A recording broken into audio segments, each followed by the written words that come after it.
Sais-tu ce qui se passe quand deux étoiles du football mondial se confrontent face à face et oublient que les caméras filment tout? Il se passe que la planète entière arrête de parler de buts, de tactique ou de stats, et commence à disséquer une chose bien plus humaine.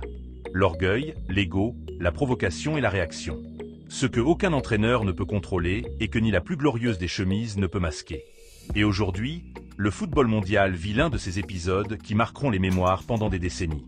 Parce que ce que la FIFA prépare, selon nos sources exclusives, est du jamais vu. Ces derniers temps, la FIFA punit pour un rien.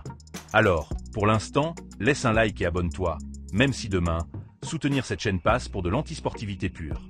Tout a commencé il y a quelques jours, dans un classico qui promettait la tension dès la première seconde. Le Bernabéu vibrait, les caméras étaient prêtes pour un nouvel épisode de rivalité éternelle. Mais personne n'imaginait que l'histoire dépasserait le sport lui-même. Vinicius et Lamine Yamal, deux générations, deux talents uniques, deux personnalités explosives, sont devenus les protagonistes du plus grand scandale médiatique du football moderne. Le match était intense, bruyant, avec des moments où le ballon semblait spectateur. Et au milieu du chaos, tout a explosé. Une provocation, une phrase, un regard qui a allumé la mèche, et le reste a été un effet domino. Vinicius a perdu ses nerfs, Lamine a répondu avec ce sourire ironique qu'un ado au sommet du monde peut se permettre. Le public l'a senti instant-lit. En quelques secondes, les réseaux s'enflammaient, les caméras zoomaient sur chaque geste, et les replays étaient viraux avant la mi-temps. La fin du match, personne ne parlait du score.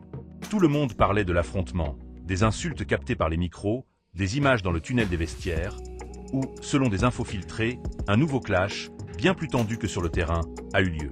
Les sources internes parlent de cris, d'insultes et d'une phrase qui a tout déclenché. Vinicius aurait balancé à Lamine un « apprends à respecter avant de parler » et Lamine, piqué au vif, a rétorqué « le respect se gagne, il ne s'impose pas ». Ces mots, capturés par les caméras de sécurité du tunnel, ont été le détonateur d'un article disciplinaire qui s'annonce comme le plus controversé de l'histoire. Dès le départ, Real Madrid et Barça ont tenté d'éteindre l'incendie. Le club merengue a sorti un communiqué discret, prônant le respect entre institutions et défendant l'intégrité de son joueur. À Barcelone, Hansi Flick a appelé à la prudence en conf et rappelé que Lamine est un gamin qui doit apprendre, mais qu'il y a des limites à ne pas franchir. Pourtant, les mots de Flick n'ont pas suffi. Les headlines se multipliaient, les émissions sportives transformaient chaque geste en tribunal, et les fans réclamaient des sanctions exemplaires. Mais ce que personne n'attendait, c'est que dans les bureaux de la FIFA à Zurich, l'affaire prenait une tournure bien plus grave. Selon des infos confirmées, le comité d'éthique a exigé tous les enregistrements du Classico, pas seulement les officiels, mais les internes. Tunnels, vestiaires, caméras de sécurité. Ils ont analysé chaque détail, chaque mot, chaque mimique. Car ce qui était en jeu n'était pas un match, mais l'image globale du football. Pendant 48 heures, un pool d'experts en conduite sportive a épluché plus de 27 heures de rush, avec ralenti, audios ambiants et même lecture labiale. Ce qu'ils ont découvert a suffi à ouvrir un dossier inédit contre les deux joueurs. Le rapport? Une bombe, conduite antisportive réitérée, gestes provoquants, menaces verbales et absence totale de remords. Cette dernière ligne a tout changé. La FIFA ne punit pas une altercation ou une provocation. Elle punit le silence. Le fait que, plus de 48 heures après, aucun des deux n'ait présenté d'excuses publiques, ni à l'adversaire, ni au public, ni au sport qui les a couronnés, a été vu comme un manque d'exemplarité pour des millions de gamins qui les idolâtrent. Infantino, en recevant le dossier, a convoqué d'urgence le comité disciplinaire. Ces mots, filtrés par un proche, « Si on laisse passer ça, demain, tout le monde aura le droit d'humilier son rival devant des millions. Le football doit éduquer, pas incendier. » La session a duré plus de 4 heures et s'est soldée par une décision unanime. Une sanction historique, plus douloureuse qu'une amende ou une suspension classique. Une qui laissera une cicatrice. Pour la première fois dans l'histoire moderne, deux stars sont exclues de la prochaine Coupe du Monde. Le document filtré cette nuit à plusieurs médias internationaux est glaçant.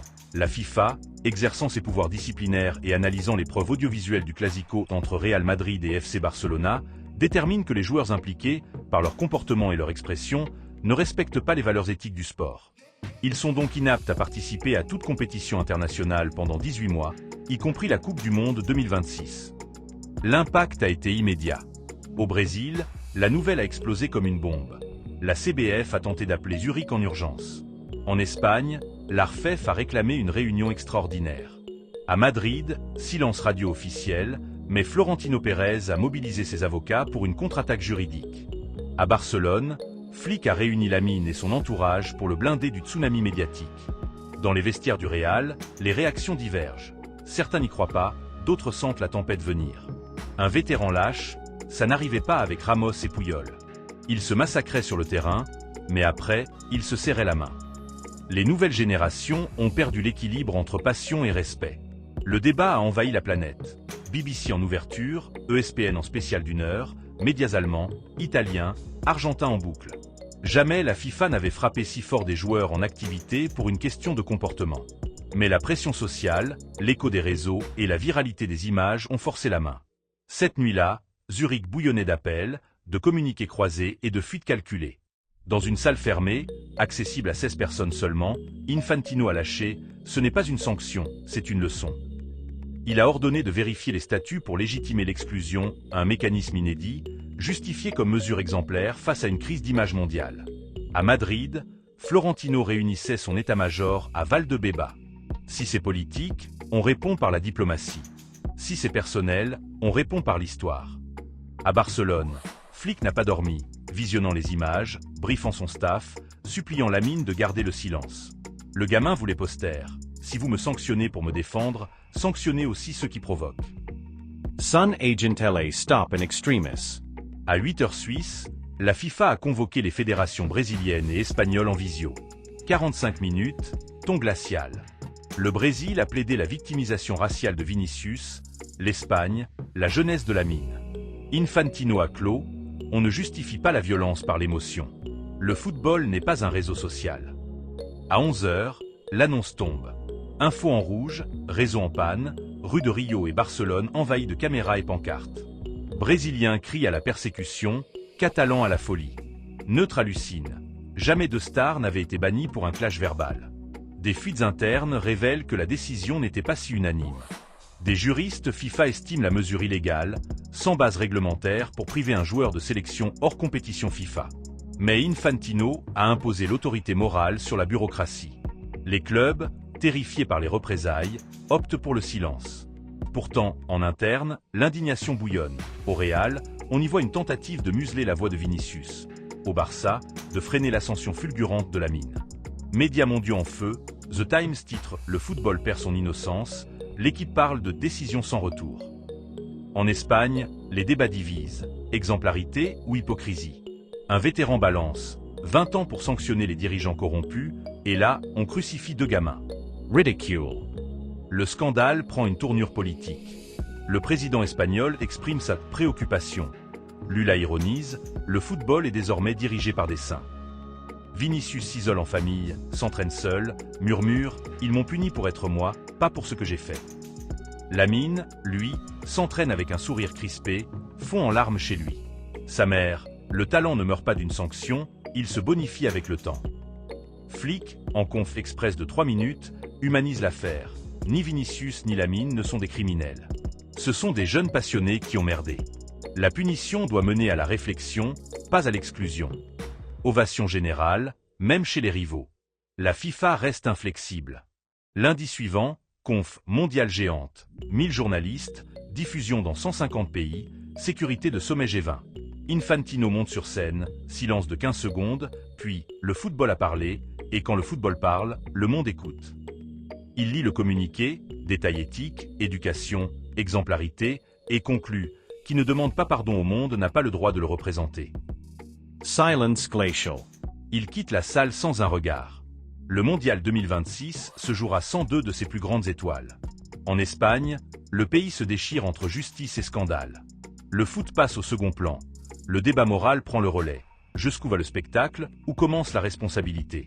Au Bernabéu, Florentino contre-attaque subtilement. Bracelet noir, banderole, le respect se démontre, il ne s'impose pas, ovation monstre. Au Camp Nou, cercle d'embrassade, capitaine, le football, c'est aussi le pardon. Narrative inversée, de la punition à la réconciliation. Avec le temps, la tempête s'apaise, mais la question demeure. Qui contrôle vraiment le football? La FIFA s'est posée en juge suprême, réécrivant les règles à la volée, sans contre-pouvoir. Personne ne défend l'attitude des joueurs, ils ont déconné. Mais punir en privant un rêve national? Ce n'est pas éduquer, c'est briser. Marquer une erreur à vie sur un CV sportif, venant d'une organisation qui a traîné des scandales de corruption, c'est l'hôpital qui se moque de la charité. Ils organisent des mondiaux dans des pays où les droits humains sont bafoués, ferment les yeux sur les millions douteux, mais crucifient 2 gamins pour des mots. Hypocrisie en 4K. Ils ont inventé une sanction hors règlement, l'ont appliquée sans tribunal, parce qu'ils le pouvaient. Quand le pouvoir n'a plus de frein, le foot n'est plus un jeu, c'est un échiquier où seuls les rois gagnent. Et les clubs, ces bastions de valeurs, ont abandonné leur poulain, se planquant derrière des communiqués mous. Silence a sour descent. Vinicius, lui, transforme la rage en carburant. Si vous m'interdisez le mondial, je vais raser le camp nou. Lamine, protégé par flic, digère la blessure d'avoir été propulsé du prodige au paria. Alors, amis, la prochaine fois qu'un classico s'enflamme, rappelez-vous, le vrai match se joue hors terrain. Likez, abonnez-vous et demandez-vous qui a vraiment gagné cette guerre. Pas le foot, ça c'est sûr.